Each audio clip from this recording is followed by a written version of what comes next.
Bharat Institute of Higher Education and Research. Hezbollah அவனுடைய இயக்கத்தை குறி வச்சு அவங்களுடைய ஆயுத சாலைகளை குறி வச்சு நாங்கள் தாக்குதல் நடத்துறோம். இஸ்ரேலை பொறுத்த வரைக்கும் என்னன்னா தன்னுடைய எதிரியே இல்லாத ஒரு மத்திய கிழக்காசியத்தை உருவாக்கணும் அப்படின்னு நினைக்கிறாங்க. அது சாத்தியப்படாது. காசால ஆஸ்பத்திரிகள் எல்லாம் தாக்கின எதிராக தாங்க எல்லா கட்டடங்களையும் அழிச்சுட்டு கட்டடத்தில் இருந்தவங்க எல்லாம் வந்துட்டு ஸ்கூலுக்கு மற்ற இடங்கள்லாம் நிவாரண முகாமில் வந்துட்டு அகதியாக தாங்கினாங்க. அந்த இடத்துல என் குண்டு வீசினாங்க. எப்படி 43,000 சொச்சம் பேர் செத்து போனாங்க. அவங்க இஸ்ரேல் தரப்புல சொல்றது சார், மனித கேடயமா மக்களை பயன்படுத்துறாங்க ஹிஸ்புல்லா அப்படின்னு சொல்றாங்க. அது உண்மையா தெரியும். எப்படி பயன்படுத்தினா இஸ்ரேல் விட்டுடுவாமா? இலங்கையில சொன்ன அதே பொய்யை தான் இப்போ சொல்றீங்க. இங்கே சிங்கள அவங்க எல்லாம் என்ன சொன்னாங்க, புலிகள் வந்துட்டு மக்களை வந்துட்டு கேடயமாக பயன்படுத்துறாங்க. கேடயமாக பயன்படுத்துறா நீ சுட மாட்டியா? நீ தமிழரை மேலேருந்து குண்டு வீசி அடிக்கிறாங்க, எதிரில் வரும்போது துப்பாக்கி சுட மாட்டியா நீ? இதெல்லாம் என்ன அப்படின்னா பச்சை புழுது. ஐநாவுடைய பொதுச் செயலர் சொன்ன மாதிரி திடீர்னு அப்படியே ஒன்று அமாசம் ஒன்று பூந்து ஒன்று தாக்கி ஒன்று கொண்டு போகல. அது ஒரு வெற்றிடத்துலேருந்து ஒன்றும் வரல. அது ஒரு நீண்ட கால போரினுடைய ஒரு தொடர்ச்சி அப்படின்னாரு ஐநாவுடைய பொதுச் செயலர். You cannot achieve peace without guaranteeing peace. அமெரிக்காவையும் அந்த இடத்தை கட்டுப்படுத்துதுன்னா இன்னைக்கு எண்ணெய் வளம் அப்படின்றது, அவருடைய பெட்ரோல் டாலர் அப்படின்றது ஒரு மெயின் ஸ்டே அவனுடைய பொருளாதாரத்துக்கு. எல்லா விதமான கச்சா வியாபாரமும் கேஸ் வியாபாரமும் டாலர்ல டீல் பண்ணணும். அதான் டாலர் ரேட். ஸோ டாலருக்கு எப்பொழுதும் ஒரு பாதிப்பு இருக்கும். இதை எதிர்த்து போனவங்களை தான் அவன் அழிச்சான். அதில் முதல்ல சதாம் ஹுசேன் காலி, அடுத்தபடியா கர்னல் கடாஃபி அவர் அழிச்சான்.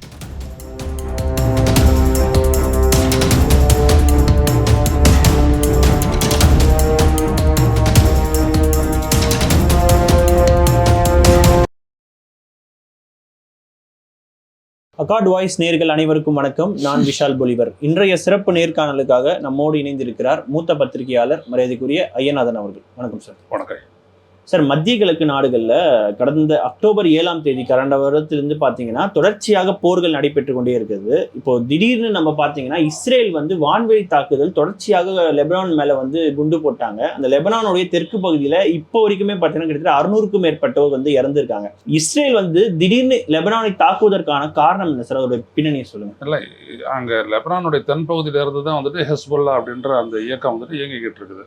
இஸ்ரேலை பொறுத்த வரைக்கும் அவனுக்கு எதிராக இருக்கக்கூடியவங்களாம் டெரரிஸ்ட்டு, இவர் மட்டும் இறைவனுடைய தேவதூதர்கள் இப்படி வச்சுங்க. இந்த காசா மேலே அங்கே இருக்கக்கூடிய ஹமாஸ் இவங்களுக்குள்ளே புகுந்து இஸ்ரேலுக்குள்ளே புகுந்து தாக்குதலை நடத்தி அவங்கள ஒரு 250-300 பேரை பணைய கைதிகளை பிடிச்சிட்டு போனதை வச்சுட்டு ஒரு காரணமாக்கி போரை தொடுத்தாங்க. போரை தொடுத்து தான் போன அக்டோபர் 7ஆம் தேதியிலேருந்து இந்த அக்டோபர் கிட்டத்தட்ட ஒரு வருஷமாக அந்த போர் நடந்துகிட்டு இருக்குது. இதில் பார்த்தீங்கன்னா 43,000 பேருக்கு மேலே பாலஸ்தீனர்கள் கொல்லப்பட்டார்கள். ஏராளமான கட்டிடங்கள், மருத்துவமனைகள், பள்ளிக்கூடங்கள், நிவாரண முகாம்கள் எல்லாத்தையும் அழிச்சுக்கிட்டே வராங்க இஸ்ரேல். இதை மற்ற அரபு நாடுகள் எல்லாமே கண்டிக்கிறாங்க. இந்த போரை நிறுத்துன்னு சொல்லிட்டு உலக நாடுகளும் போராடுது, ஐநாவும் போராடுது. ஆனால் இஸ்ரேலை பொறுத்த வரைக்கும் பாலஸ்தீனம் அப்படின்ற ஒரு வார்த்தையே இருக்கக்கூடாது, பாலஸ்தீனர்கள் அப்படின்றவங்களே இருக்கக்கூடாது, காசாவை நாங்கள் எங்களுடைய கட்டுப்பாட்டுக்குள்ளே கொண்டு வருவோம் அப்படின்ற ஒரு முனைப்போட அவங்க அந்த தாக்குதல் நடத்திட்டு வராங்க. இந்த எதிர்த்து ஹமாஸுக்கு ஆதரவாக, பாலஸ்தீனர்களுக்கு ஆதரவாக ஹமாஸ் இயக்கம் ஹெஸ்புல்லாவும் இஸ்ரேல் மேலே தாக்குதல் நடத்துகிறாங்க. இதெல்லாம் ஒரு நீண்டகால பகைமையினுடைய வெளிப்பாடு. அவங்க அங்கேருந்து ராக்கெட் அடித்து என்ன பண்ணுறாங்க, இஸ்ரேலுக்குள்ளே இருக்கக்கூடிய அந்த உளவு அமைப்புகள், அந்த ராடார் அமைப்புகள், இதையெல்லாம் அவங்க அழித்தொழிக்கிறாங்க. ஸோ அவங்களுக்கு எதிராக இவங்க நடத்தக்கூடியதை முன்னாடி பேஜர் ஒரு வாரத்துக்கு முன்னாடி 5 நாள் தானே, 5 நாளைக்கு முன்னாடி நடந்த அந்த பேஜர் தாக்குதல், அதில் கிட்டத்தட்ட நூற்றுக்கணக்கானவர்கள் இறந்து போனாங்க, 2000க்கும் மேற்பட்டவர்கள் காயமுற்றாங்க. இப்போ அடுத்த கட்டமாக என்ன பண்ணுறாங்க, ஹெஸ்புல்லா அவனுடைய இயக்கத்தை குறி வச்சு அவங்களுடைய ஆயுத சாலைகளை குறி வச்சு நாங்கள் தாக்குதல் நடத்துகிறோம் அப்படின்னு சொல்கிறாங்க. அதில் தான் நீங்கள் சொன்ன மாதிரி 600க்கும் மேற்பட்டவர்கள் கொல்லப்பட்டிருக்கிறாங்க, இன்னும் பலரும் காயமுற்றிருக்கிறாங்க. இதுதான் அந்த போரினுடைய ஒரு அங்கமாக நடந்துட்டு இருக்குது. இஸ்ரேலை பொறுத்த வரைக்கும் என்னன்னா தன்னுடைய எதிரியே இல்லாத ஒரு மத்திய கிழக்காசியத்தை உருவாக்கணும் அப்படின்னு நினைக்கிறாங்க. அது சாத்தியப்படாது. அது பாலஸ்தீனத்திற்குள் இஸ்ரேல் நிர்மாணிக்கப்பட்டிருக்கிறது. உலக நாடுகளும் எல்லாரும் சொல்லக்கூடியது என்னன்னா டூ நேஷன் சொல்யூஷன், 2 நாடுகள் அப்படின்ற ஒரு தீர்வு. ஒரு பக்கம் பாலஸ்தீனம், இன்னொரு பக்கம் இஸ்ரேல். இப்போ அப்படிதான் இருக்கு. வெஸ்ட் பேங்க், இஸ்ரேலுக்குள்ள இருக்கக்கூடிய வெஸ்ட் பேங்க், அதனுடைய ஓரத்தில் இருக்கக்கூடிய தாண்ட காசா ஸ்ட்ரிப், பெரிய நிலப்பகுதி ஒன்றும் இல்லை, அது ஒரு 350 சதுர கிலோமீட்டர் அவ்வளவுதான். இன்னொரு பக்கம் காசா ஸ்ட்ரிப். ஸோ ஒட்டு மொத்தமாக 2த்துலையும் சேர்த்து பார்த்தீங்கன்னா ஒரு 21 லட்சம் பாலஸ்தீனர்கள் வாழறாங்க. இஸ்ரேலில் இன்னும் ஜாஸ்தியாக வாழறாங்க. இப்படி தான் இருக்குது. இஸ்ரேலுடைய நோக்கம் என்னன்னா பாலஸ்தீனர் அப்படின்ற ஒன்று இருக்கக்கூடாது, பாலஸ்தீனர்கள் அப்படின்ற அடையாளமே இருக்கக்கூடாது, அது ஒரு பேச்சாவே இருக்கக்கூடாது, இஸ்ரேலை நான் விரிவுபடுத்துவேன் அப்படின்ற ஒரு நோக்கத்தோடு பெஞ்சமின் நெத்தன்யாஹூ, இஸ்ரேலுடைய பிரைம் மினிஸ்டர், இந்த போரை தொடங்கி நடத்திக்கிட்டு வர்றாரு.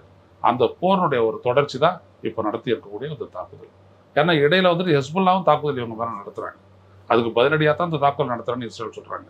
அப்படித்தான் இந்த போர் நடந்துட்டு இல்லை சார், இப்போ இந்த தாக்குதலுக்கு பிறகு பார்த்தீங்கன்னா இஸ்ரேல் தரப்புல இருந்து சொல்லக்கூடிய சில வீடியோக்கள், சில ப்ளூ பிரிண்ட்லாம் காமிக்கிறாங்க. என்னன்னா, இந்த தெற்கு லெபனான் பகுதியில் பார்த்தீங்கன்னா சில வீடுகள், அதாவது மக்கள் குடியிருப்பு கூடிய வீடுகளுக்குள்ள நிறைய வெப்பன்ஸ் எல்லாம் வச்சிருக்காங்க. ஸோ எங்களுக்கு வேற வழி இல்லாம தான் இந்த விஷயத்த நாங்கள் நடத்தியிருக்கோம் அப்படின்ற ஒரு விஷயம் சொல்றாங்க. அது எந்த அளவுக்கு உண்மை சார்? இஸ்ரேலில் இருக்கிற வெப்பன்ஸ் எல்லாம் எங்கே இருக்குது? தனியாக எடுத்துகிட்டு போயிட்டு தனியாக வச்சுருக்கிறாங்களா? ஒரு நாட்டுக்குள்ளே தானே இருக்கணும். இருக்குது. நீங்கள் அரசு, அவங்க ஒரு அமைப்பு, அந்த அமைப்புக்கு ஆதரவாளர்கள் வீட்டில் தான் எல்லாமே இருக்கும். அதில் என்ன இருக்குது? அவங்க உங்களை தாக்குனாங்க, நீங்கள் பதிலுக்கு தாக்குதல் நடத்துறீங்க, இவ்வளவுதான், முடிஞ்சு போச்சு. போருக்கான நியாயம் என்னை அடித்தா நான் திருப்பி அடிப்பேன், இவ்வளவுதான். இல்லை என் பாதுகாக்க நான் முன்னாடியே முன் தாக்குதல் செய்வேன், ப்ரீஎம்ப்டிவ் ஸ்ட்ரைக், அவ்வளோதான், முடிஞ்சு போச்சு. இதில் அங்கே ஆயுதம் இருந்தது, அதனால தான் தாக்குனேன் அப்படின்றதெல்லாம் வந்துட்டு என்னது? சரி, காசால ஹாஸ்பிட்டல்லாம் தாக்குனேன், எதுக்காக தாக்குனேன்? எல்லா கட்டடங்களையும் அழிச்சுவிட்டேன். கட்டடத்தில் இருந்தவங்கலாம் வந்துட்டு ஸ்கூலுக்கு மற்ற இடங்கள்லாம் நிவாரண முகாமில் வந்துட்டு அகதியாக தாங்கினாங்க. அந்த இடத்துல என் குண்டு வீசுனேன். எப்படி 43,000 சொச்சம் பேர் செத்து போனாங்க. ஸோ இஸ்ரேலுடைய நியாயம் கற்பிக்கிறத வந்துட்டு அப்படியே கேட்டுட்டு இருக்கக்கூடிய அளவுக்கு உலக நாடுகள் ஒன்றும் ஊக்கம் இல்லை, உலக மக்கள் ஒன்றும் அறியாதவர்கள் இல்லை. இதுதான் உண்மை. நீ அழிக்க நினைக்கிற, அவருக்கு அந்த அழிவை தடுத்து நிறுத்துறதுக்காக எதிர் தாக்குதல் நடத்துறாங்க. இவ்வளவுதான் விடயம். ஐநாவுடைய பொதுச் செயலர் சொன்ன மாதிரி திடீர்னு அப்படியே ஒன்று அமாஸ் ஒன்று பூந்து ஒன்று தாக்கி ஒன்று கொண்டு போல. அது ஒரு வெற்றிடத்துலேருந்து ஒன்றும் வரல, அது ஒரு நீண்ட கால போரினுடைய ஒரு தொடர்ச்சி அப்படின்னாரு ஐநாவுடைய பொதுச் செயலாளர். அதுக்கு என்ன சொன்ன? நீ இஸ்ரேல் பயங்கரவாதத்துக்கு ஒரு துணை போறாரு, அவர் பயங்கரவாதத்துக்கு துணை போறாரு. சாதாரண மக்கள், சாதாரண பெண்கள், குழந்தைகள், இவங்க தான் அதிகமான கேஷுவாலிட்டி காசால. நீ ஒவ்வொரு இடத்தையும் குடியிருப்புகளை தான் வந்து தாக்குற. ஏன் தாக்குற? ஒரு அச்சத்தை வந்துட்டு நீ விதைக்கிற. நான் தாக்கினேன் அப்படின்னோம்னா எதுவுமே இருக்காது பாரு அப்படின்னு சொல்ற. அவங்க என்ன பண்றாங்க? என்கிட்டன்னு நாங்கள் வாழ முடியாது இல்லை, நீ அமைதியாக இருக்க முடியாது, நாங்கள் எங்களுடைய பலத்தை நாங்கள் காட்டுறோம். இதுதான் இந்த போருக்கான, இந்த சண்டைக்கான. இப்போ அமைதிக்கு நீ விரும்பலைன்னு வரும்போது நீ அமைதியை வேற எந்த இடத்துலையும் நீங்கள் அச்சீவ் பண்ணவே முடியாது. You cannot achieve peace without guaranteeing peace. ஆனால் அவங்க இஸ்ரேல் தரப்புல சொல்றது சார், மனித கேடயமா வந்து மக்களை பயன்படுத்துறாங்க ஹிஸ்புல்லா அப்படின்னு சொல்றாங்க இல்லையா? அது உண்மையா தெரியலீங்களா? எப்படி பயன்படுத்தினா இஸ்ரேல் விட்டுட்டுமாமா? இங்கே இலங்கையில் சொன்ன அதே பொய்யை தான் இப்போ சொல்றீங்க. இங்கே சிங்கள அவங்க எல்லாம் என்ன சொன்னாங்க? புலிகள் வந்துட்டு மக்களை வந்துட்டு கேடயமாக பயன்படுத்துகிறாங்க. கேடயமாக பயன்படுத்துகிறா நீ சுட மாட்டியா? நீ தமிழனை மேலேருந்தே குண்டு வீசி அடிக்கிறான்னா எதிரில் வரும்போது துப்பாக்கி வீசி சுட மாட்டியா நீ? ஸோ இதெல்லாம் என்ன அப்படின்னோம்னா பச்சை புழுகு மனித கேடயமாக பயன்படுத்துகிறாங்க அப்படின்னு. இப்போ வான்வழி தாக்குதல் நடத்துறீங்களா? வான்வழிக்கு எது கேடயம்? ஏன் தாக்குதல் நடத்துகிறேன்? நீ படையெடுத்து செஞ்சு போயிட்டு இது மாதிரி பண்ண அப்படின்னோம்னா இந்த வார்த்தையை கூட ஓரளவுக்கு நம்பலாம். ஹாஸ்பிட்டல் அதெல்லாம் கேடயமாக இருக்குதா? அங்கேருந்து இயங்கக்கூடிய இயக்கம் மக்கள் மத்தியிலேருந்து தான் இயங்கும். அதை ஒன்றும் தடுக்க முடியாது. யார் வந்து ஹெஸ்போல்லான்றவங்களோ ஹமாஸ்ன்றவங்களோ யார்? மக்கள் தானே, மனித பிறவிகள் தானே. அவங்கள தானே நீ அழிக்க முற்படுற. அவங்க தாக்குதல் நடத்துகிறாங்க. இதில் என்ன மனித கடைன்றது எங்கே வருது? நீ அயன் டோம்னு வச்சுட்டு இருக்கிற. வரக்கூடிய ராக்கெட்ஸு, வரக்கூடிய ட்ரோன்ஸு எல்லாத்தையும் கண்டுபிடிச்சி நடுவான்லேயே அடிக்கக்கூடிய அளவுக்கு ஒரு சிஸ்டம் வச்சுருக்கிற. அவன் அதை உடைக்கிறான். ஏன் உடைக்கிறான்? ஏன் அப்படின்னோம்னா நீ அடித்ததுக்கு பதில் தாக்குதல் அவனால் நடத்தணும் அப்படின்னோம்னா நடத்தினாலே தவிர இஸ்ரேலை தடுத்து நிறுத்த முடியாது. எனவே அவன் அதை குறி வச்சு தாக்குறான். அவ்வளோதான், வேறு எதுவும் கிடையாது. நீ அமைதியை விரும்புறியா? அப்போ பாலஸ்தீனத்தை ஒத்துக்கிறணும். இதுதான் சவுதி அரேபியா சொன்னேன். Without Palestine there is no word of recognizing Israel. Palestine அப்படின்றது அமையாமல் இஸ்ரேலை அங்கீகரிக்கின்ற பேச்சுக்கு இடமில்லைட்டான். அப்போ என்ன பண்ணுவேன்? ஆனால் சார், லெபனானுடைய அமைச்சர் ஒருத்தர் வந்து ஒரு பேட்டி கொடுக்கும்போது என்ன சொல்லியிருந்தாருன்னா, இந்த தாக்குதல் குறித்து லெபனான் மக்களோ அல்லது லெபனான் அரசோ வந்து இஸ்ரேலோட மோதுறதுக்கு நாங்கள் தயாராக இல்லை, எங்களுக்கு அந்த விருப்பமும் இல்லைன்றாங்க. ஆனால் இஸ்ரேல் தான் எங்ககிட்ட வந்து மோதுறோம்னு சொல்லி விருப்பப்பட்டுட்டு இருக்காங்க, அந்த நிலைக்கு தள்ளுறாங்கன்னு சொல்கிறாங்க. ஒரு பக்கம் இஸ்ரேல் வந்து காசாவில் வந்து மிகப்பெரிய ஒரு போர் நடத்திட்டு இருக்கும்போது இன்னொரு நாட்டோட வந்து தாக்குதல் நடத்துறது எப்படி புரிஞ்சுக்கிறது? ஒன்றும் இல்லை, எக்ஸ்பான்ஷனிஸ்ட் ஜியானிசம்ன்றது என்னது? இதை புரிஞ்சுக்கிட்டீங்கனாலே போதும். ஜியானிசம் எஸ்டாப்ளிஷ்மெண்ட் ஆஃப் இஸ்ரேல் நம்மளுடைய முதல் அப்ஜெக்டிவ். இப்போ அடுத்த அப்ஜெக்டிவ் எக்ஸ்பான்ஷன் ஆஃப் இஸ்ரேல். இதுதானே வந்துட்டு போர் தொடங்கிய சில வாரங்கள்லேயே வந்துட்டு பெஞ்சமின் நெத்தன்யாஹூ இஸ்ரேலிய பிரைம் மினிஸ்டர் என்ன சொன்னார்? we are going to change the face of the Middle East அப்படின்னாரு. அவனுடைய அர்த்தம் என்னது? எக்ஸ்பான்ஷன்.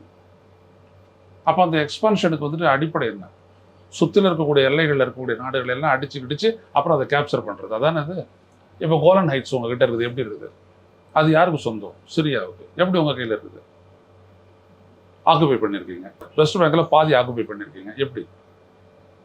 ஸோ எக்ஸ்பான்ஷன், விரிவாக்க, அவங்களுடைய விரிவாக்க திட்டம், அவ்வளோதான். அதை தான் எதிர்க்கிறாங்க. இப்போ நான் இல்லை, ஏற்கனவே பாலஸ்தீனை ஆக்கிரமிச்சாங்க, அது இல்லாமல் மற்ற மிடில் ஈஸ்ட் கண்ட்ரியும் ஆக்கிரமிக்கிறாங்க. ஆமாம், அதே தான். அதுக்கு தான் அவங்க பதிலடி கொடுக்குறாங்க Palestine. River to sea it is only பாலஸ்தீன்றாங்க அவங்க. River to sea there will not be any Palestine அப்படின்றாங்க இவங்க. இவ்வளோதான் மோதல். ரிவர்ன்றது ஜோர்டன் ரிவர் ஒரு பக்கம், இன்னொரு பக்கம் மெடிட்ரேனியன் சி. அவங்க என்ன பண்ண போகிறாங்க?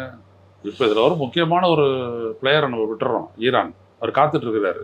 அவர் தான் இவங்களுக்கெல்லாம் பின்னாடி எடுத்து சப்ளை பண்ணிட்டு இருக்காரு. அவர் அன்றைக்கி ஃபுல்லாக களத்தில் இருக்கிறாரோ அன்றைக்கி தான் போர் பெருசாக வெடிக்க போகுதுன்னு வச்சு. அவங்கெல்லாம் என்ன நினைக்கிறாங்க அப்படின்னா, இஸ்ரேலோட எப்படியாப்பட்ட வார்ஃபேரை நம்ம நடத்துறது, இஸ்ரேலோட மிலிட்டரியோட மோதுறதா, இஸ்ரேலோட எக்கானமியோட மோதுறதா. ஸோ ரெட்சியில் செங்கடல் பகுதியில் இஸ்ரேலுக்கு போகக்கூடிய சப்ளைஸ் எல்லாத்தையும் கட் பண்ணுறது. அவர்கள் அதுதான் வந்துட்டு யூதிஸ் பண்ணுறாங்க. யூதிஸ் அப்படின்ற அங்கே ஒரு இயக்கம் ஏமன்லேருந்து இயக்கத்துலேயே அதான் பண்ணுறாங்க. ஸோ ஒரு எக்கனாமிக் வார்ஃபேரை அவங்க தொடுக்குறாங்க. இதுதான் வந்துட்டு இஸ்ரேலுக்கு ரொம்ப ஆபத்தானது. ஸோ இஸ்ரேல் அமைதியை நாடணும் அப்படின்னோம்னா அவன் பேச்சுவார்த்தைக்கு வரணும். இதைத்தான் எல்லாரும் சொல்கிறாங்க. ஐநா உட்பட பல தீர்மானங்களாக நிறைவேற்றாங்க. செக்யூரிட்டி கவுன்சில் இல்லை, நான் அழிச்சிட்டு அப்புறம் நான் பேசுகிறேன் அப்படின்றான். அப்போ அழியறத அவங்க ஒத்துக்கல, அவங்க திருப்பி அடிக்கிறாங்க. இவ்வளவுதான் போருக்கான காரணம். ஆனால் சார் இஸ்ரேல் தொடர்வதற்கான காரணம் இல்லை. இப்போ இஸ்ரேல் வந்து தற்பொழுது வரைக்குமே இவ்வளவு கான்ஃபிடென்ட்டாக இருக்கிறதுக்கான காரணம் அமெரிக்கா, பிரிட்டன் இவங்க எல்லாருமே நமக்கு பின்னாடி இருப்பாங்கன்ற ஒரு காரணம் மட்டும்தானே சார்? அந்த ஒரு காரணம் மட்டுமே இல்லை. இஸ்ரேல் வந்துட்டு அந்த அளவுக்கு ஆயுத பெருக்கத்திலையும் ஒவ்வொரு நாட்டினுடைய அரசுகளினுடைய ஆளுமையிலையும் இவனுடைய பங்கு இருக்குது, யூதர்களுடைய பங்கு இருக்குது. ஸோ யூதர்கள் இருக்காங்க. ஆனால் இப்போ எப்படி ஆகிப்போச்சுனோம்னா, இப்போ இவங்க என்ன கூப்பிட்டு சொல்லிட்டாங்க, அமெரிக்காவினுடைய டெமோக்ராட்டிக் கேண்டிடேட்டு கமலா ஹாரிஸ்ன்னு சொல்லிட்டாங்க, நான் பிரச்சனையில் சாஃப்டாக இருக்க மாட்டேன். பெஞ்சமின் நெத்தன்யாகுட்டையும் சொல்லிட்டாங்க, சாஃப்டாக இருக்க மாட்டேன். I am going to take hard decisions. I am not going to support your Gaza campaign. நீ காசாவை வந்துட்டு முடிச்சிடணும் அப்படின்றதுக்கு நான் சப்போர்ட் பண்ண மாட்டேன் அப்படின்னாரு. ஆனால் பிடன் சப்போர்ட் பண்ணுறாரு. எதனால இந்த நிலைக்கு வராங்க கமலா ஹாரிஸ்? ஏன்னா அமெரிக்காவுடைய ஸ்டேட் டிபார்ட்மெண்ட்லேயே இஸ்ரேலுக்கு வந்துட்டு அமெரிக்கா கொடுக்கக்கூடிய ஆதரவுக்கு எதிரான கருத்துக்கள் பலம் பெற்று வருகிறது. அதே மாதிரி அரசுக்கு வெளியே மக்கள் மத்தியிலேயே வந்துட்டு ஏன் அமெரிக்கா வாழக்கூடிய யூதர்கள் மத்தியிலுமே அதுக்கு எதிர்ப்பு வந்திருக்குது. ஏன் இஸ்ரேலுக்குள்ளேயே நீங்கள் பார்த்தீங்க அப்படின்னா இன்றைக்கும் பெரிய அளவுக்கு போராட்டம் இஸ்ரேல் அரசுக்கு எதிராக நடக்குது. நீ பணைய கைதிகளை மீட்டு போரை நிறுத்தி ஒரு அமைதிக்கு வா. ஏன்னா நீ எவ்வளோ தானம் போரை தொடர்றியோ அந்த அளவுக்கு எங்களுக்கு அமைதியான வாழ்க்கையோ நிரந்தரம் அல்ல, சாத்தியம் இல்லை அப்படின்றது இந்த மக்கள் உணர்ந்திருக்கிறாங்க. ஆனால் நெத்தன்யாகுனுடைய விஷயம் என்னென்ன, ஒரு அவுட்ரைட் வெற்றி தான் தன்னுடைய அரசியல் செல்வாக்கை நிலைநிறுத்தும். அதுக்காக அவர் போராடுறாரு. இதுதான் உள்ளபடி. இதே மாதிரி தான் இங்கிலாந்து பண்ணிச்சு. இங்கிலாந்து ஆளுங்கட்சி தோத்துச்சு. எப்படியாப்பட்ட தோல்வின்னு உங்களுக்கு தெரியும். பிரான்ஸில் அவங்களும் இஸ்ரேலுடைய இதுக்கு ஆதரவு அளித்தாங்க, அவங்களும் தோத்தாங்க. ஸோ ஒரு நாட்டினுடைய இன்டர்னல் பாலிடிக்ஸ்லையும் இஸ்ரேலுக்கு ஆதரவான நிலைப்பாட்டிற்கு எதிரான மக்கள் தீர்ப்பு வந்து கொண்டிருக்கக்கூடிய காலகட்டம். இல்லை, அது அப்போ ட்ரம்ப் அதை உணரலையா? ஏன்னா ட்ரம்ப் என்ன சொல்றாருன்னா, கமலா ஹாரிஸ் ஒரு வேலை ஆட்சிக்கு வந்துட்டாருன்னா யூத இனம்ன்றதே 2 ஆண்டுகளுக்கு மேலே இருக்காது அப்படின்னு சொல்றாரு. அவருக்கு அது தெரியாமல் போயிடுச்சு சார். இல்லை அப்படிலாம் கிடையாது. இப்போ ட்ரம்ப்பை பொறுத்த வரைக்கும் பார்த்தீங்கன்னா is businessman first, politician second. அவர் 2வது அரசியல்வாதி, முதல்ல அவர் ஒரு பிஸ்னஸ்மேன். அவரை பொறுத்த வரைக்கும் அமெரிக்கா வந்துட்டு கடைபிடிக்கக்கூடிய பொலிட்டிக்கல் சென்டிமெண்ட் அவர் வந்துட்டு பெருசாக பேசுறாரு. கோ எக்ஸிஸ்டன்ஸ் அப்படின்றத டெமோக்ராட் பேசுறாங்க. பாலஸ்தீனர்களும் வாழணும், இஸ்ரேலும் இருக்கணும் அப்படின்றதுக்கு என்ன வழி? அதுவா நீ அடிக்கிறதுக்கெல்லாம் வேடிக்கை பார்க்கறதுக்கு இல்லை ஒரு டெமோக்ரஸியா அமெரிக்கா அப்படின்றது ஹாரிஸனுடைய நிலை. பார்க்கலாம் யார் தேர்ந்தெடுக்கிறாங்க மக்கள்னு வெளிப்படையாக சொல்லிட்டு தானே. இந்த நாடு மாதிரி ஒன்றுமே அப்படியே இந்த அயலுறவு கொள்கையே வந்துட்டு ஒரு குசும்புத்தனம் பண்ணக்கூடிய இந்தியா மாதிரி கிடையாது அமெரிக்கா. அவங்க வெளியில் வந்துட்டு பேசுவாங்க, என்னுடைய அயலுறவு கொள்கை இப்படி தான் இருக்கும் அப்படின்னு அவங்க பேசுவாங்க. அந்த மக்களுடைய அப்ரூவலை பெற பார்ப்பாங்க. இந்தியா மாதிரிலாம் நீங்கள் என்னன்னு சொல்ல மாட்டாங்க. ஏன்னா என்ன கொள்கைன்னு யாருக்கும் தெரியாது. வெளிப்படையாக சொல்கிறேன், யாருன்னா கொள்கைன்னு தெரியாது. இருக்கிறதுனா அவனை ஆதரிக்கிறான்னா நம்ம அவனை எதிர்க்கணும். இப்படியான ஒரு கொள்கை தான் இவங்களுடைய கொள்கை. அதனால தான் இவங்களுக்கு ஒரு ஃப்ரண்ட்டுமே கிடையாது, ஒருத்தருமே ஃப்ரண்ட்டு கிடையாது. அப்படியாப்பட்ட அயலுறவு கொள்கையை வகுத்து நம்ம செயல்படுத்திட்டு இருக்கோம். ஆனால் அமெரிக்காவில் அப்படி கிடையாது. பேசுவாங்க, பேசி ஆகக்கூடிய கட்டாயத்தை அங்கே ஏற்படுத்துகிறாங்க. அதுதான் முக்கியம். அப்போ அவங்க என்ன பண்ணுவாங்க, நியாயம் என்ன, காசா இருக்கணுமா இல்லையா, பாலஸ்தீனம் இருக்கணுமா இல்லையா, பாலஸ்தீனர்கள் இருக்கணுமா இல்லையா அப்படின்ற அடிப்படையில் தான் அவங்க முடிவு எடுப்பாங்க. சரி, இப்போ ஏற்கனவே உக்ரைன் ரஷ்யா போர் ஒரு பக்கம் நடந்துட்டு இருக்கு. அதனாலேயே வந்து பார்த்தீங்கன்னா உலக பொருளாதாரம் சரி, இந்திய பொருளாதாரம் மிகப்பெரிய பாதிப்பு ஏற்படுது. இப்போ நமக்கு அண்டையில் இருக்கக்கூடிய மத்திய கிழக்குலையும் இவ்வளோ பெரிய பாதிப்பு ஏற்படுதுன்னும் பொழுது, இந்த கொரோனா காலத்துக்கு பிறகு இப்போதான் வந்து கொஞ்சம் கொஞ்சமாக எக்கனாமி மீண்டு வருதுன்னும் பொழுது, இந்த போருக்கு பின்னாடி வந்து இந்த ஆயுத வியாபாரிகள் இவங்கெல்லாம் இருக்காங்கன்னு சொன்னாலும் இதனால பெரிய அளவுக்கான பொருளாதார பாதிப்பு என்ன அளவுக்கு நடக்கும்னு நீங்கள் நினைக்கிறீங்க சார்? இல்லை, இந்த போர் அப்படின்றதே ஒரு அகலக்கால் வச்ச ஒரு விடயம் தான். நீங்கள் வந்துட்டு ஹமாஸை குறி வச்சு சில தாக்குதல்களை நடத்தலாம், பல தாக்குதல்கள் நடத்தலாம், ஒரு தொடர்ச்சியான தாக்குதல் நடத்தலாம். நீங்கள் ஒரு போரையே நீங்கள் டிக்ளேர் பண்ணுறீங்க. ஒரு 350 சதுர கிலோமீட்டர், அங்கே 23 லட்சம் பேர் வாழலாம், 2.3 பில்லியன். எங்கே போவாங்க அவங்க? சென்ட்ரலில் இருந்தவங்கள சவுத்துக்கு போக சொன்னேன், அப்புறம் சவுத்தில் இருக்கிறவங்கள சென்டருக்கு போக சொன்னேன், சென்ட்ரலில் இருக்கிறவங்களுக்கு நார்த்துக்கு போக சொன்னேன், குண்டு வீசிக்கிட்டே இருக்கிறேன் அப்படின்னா என்ன அர்த்தம் சொல்லுங்க. டெல்மி, யாரை எய்ம் பண்ணுறீங்க? எக்ஸ்டர்மினேஷன், இதுதான் மானுட அழிப்பு. அதனால தான் இன்டர்நேஷ்னல் கோர்ட் ஆஃப் ஜஸ்டிஸ் அவன் சொன்னான், நீ பண்ணக்கூடியது நேரடியான மானுட அழிப்பு, இனப்படுகொலை அப்படின்னு சொல்லிட்டான் இஸ்ரேலை நோக்கி. சொன்னா இல்லையா? விசாரணை பண்ணி இஸ்ரேலுடைய கவுன்சில்ஸ் எல்லாம் கூட அதில் இருந்தாங்களே, என்ன பண்ண முடிஞ்சிச்சு? அவ்வளோதான். அப்போ உன்னுடைய ஆயுத பலத்தை வச்சு நீ எவ்வளோ தூரம் போறியோ போ. ஆயுத சமநிலை மட்டுமே போரினுடைய முடிவுகளை தீர்மானிக்காது. சர்வைவல் அப்படின்ற ஒரு இடம் வரப்போது, அவன் பாலஸ்தீனியனாக இருக்கட்டும், எந்த நாட்டுக்காரனாக இருக்கட்டும், அவன் இழந்துட்டு போக மாட்டான், போராடித்தான் தீருவான். அந்த போராட்டத்திற்கான விலையை நீயும் கொடுத்து தான் ஆகணும். ஸோ இஸ்ரேலுக்கும் ரஷ்யாவுக்கும் யுக்ரைன் ஒரு புதை சேருன்னா, இஸ்ரேல் இப்போ நடத்திட்டு இருக்கிற போர் அவனுக்கான புதை சேரும். அப்போ வந்து சார், இப்போ பொருளாதாரம் வந்து இவ்வளோ போய் அடி வாங்குதுன்னும் பொழுது மக்கள் வந்து இயல்பாக வந்து சில பொருட்களை வாங்குறதா இருக்கட்டும், இந்த மாதிரி விஷயங்கள் குறையும் பொழுது அப்போ ஏதோ ஒரு இன்னொரு பெரும் முதலாளிக்கும் இது பெரிய பாதிப்பு ஏற்படுது இல்லை இந்த போர் மூலமா? நிச்சயமா ஏற்படும். அவனை பொறுத்த வரைக்கும் என்ன, அமெரிக்காவை பொறுத்த வரைக்கும் என்ன, இஸ்ரேல் அப்படின்ற ஒரு பலம் வாய்ந்த தனது நண்பனை வச்சுக்கிட்டு அந்த பகுதியை வந்து கட்டுப்பாட்டுக்குள்ள கொண்டு வரணும். உன்னுடைய பாதுகாப்பை நான் பார்த்துக்கிறேன் அப்படின்னு. இதுதானே, இதை புரிஞ்சுட்டு தானே எல்லாரும் ஒதுங்கிட்டானுங்க. உன் நண்பன் உன்னோட இருக்கட்டும், நான் உனக்கு நண்பனாக இருக்கிறது வித் கண்டிஷன், அவ்வளோதான். அங்கே இருக்கிறதுலாம் அரசாட்சிகள். சவுதி அரேபியானால அது ஒரு கிங்டம், இந்தாண்ட குவைத்னா அது ஒரு கிங்டம், இன்னும் யுனைடெட் அரப் எமிரேட்ஸ் அப்படின்னா அது ஒரு கிங்டம். இதனால இவங்கெல்லாம் அமெரிக்காவை நாடி நிற்கிறாங்க. அந்த ஒரு நாட்டில் அந்த அரசுகள்லாம் தூக்கி எறியப்பட்டு டெமோக்ராட்டிக் கவர்மெண்ட் வந்துச்சு அப்படின்னா அவங்கள எதிர்ப்பாங்க. ஸோ டியூ ப்ராசஸ் இதெல்லாம் லைனில் நிற்குது. இது மாதிரி வரும். டெமோக்ரஸி ஒரு நாள் ப்ரிவேல் ஆகும்போது இவங்கெல்லாம் ஒன்றும் இல்லாத போவாங்க. America must have to lose the friends. அமெரிக்காவையும் அந்த இடத்த கட்டுப்படுத்துதுன்னா இன்னைக்கு எண்ணெய் வளம் அப்படின்றது, அவனுடைய பெட்ரோ டாலர் அப்படின்றது ஒரு மெயின் ஸ்டே அவனுடைய பொருளாதாரத்துக்கு. எல்லா விதமான கச்சா வியாபாரமும் கேஸ் வியாபாரமும் டாலரில் பண்ணணும். அதுதான் டாலர் ட்ரேட். ஸோ டாலருக்கு எப்பொழுதும் ஒரு பாதிப்பு இருக்கும். அதுதான் இதை எதிர்த்து போனவங்களை தான் அவன் அழிச்சான். அதில் முதல்ல சதாம் ஹுசேன் காலி, அடுத்தபடியாக இன்னும் ஒருத்தர் கர்னல் கடாஃபி, அவர் அழிச்சான். கர்னல் கடாஃபியினுடைய அரசு வந்துட்டு அரையனா கடன் கிடையாது, ஆனால் அதுக்கு சொத்து ஏகப்பட்டது இருந்தது. ஆனால் ஒரு ஜனநாயகத்தை தரலன்னு இவரு போயிட்டு சொல்லி அவர் அழிச்சாங்க. ஸோ அன்னைக்கு மீண்டுடுச்சா, லிபியா மீண்டுடுச்சா, இதுதான். ஸோ இதெல்லாம் புரிஞ்சுக்கிறதுக்கு எவ்வளோ நாளாக வந்த மக்கள்லாம். ஸோ மக்கள் புரிஞ்சுட்டு இருக்கிறாங்க. நம்மளுக்கு தெரியாத இருக்கலாம், இந்த ஊடகங்கள் சொல்லாத இருக்கலாம், அது வேற விஷயம். மக்கள் புரிஞ்சுட்டு இருக்கிறாங்க. அப்போ அவங்க என்ன பண்ணுவாங்க? அப்போ அந்த ஆதிக்கத்திற்கு எதிராக அவங்களுடைய போராட்டம் எல்லா விதத்துலையும் தொடரும். அதுல இருந்து அந்த மிலிட்டன்சி பிறக்குது. எப்படி நல்லா கடையும் போது வெண்ணெய் திரண்டு வருதோ அப்படிதான் மிலிட்டன்சி வருது. ஸோ அதான் ஒரு லிபரேஷனை நோக்கி போகுது. இவ்வளோதான் வித்தியாசம். இதை ஒழிக்க பார்க்குது இஸ்ரேல்.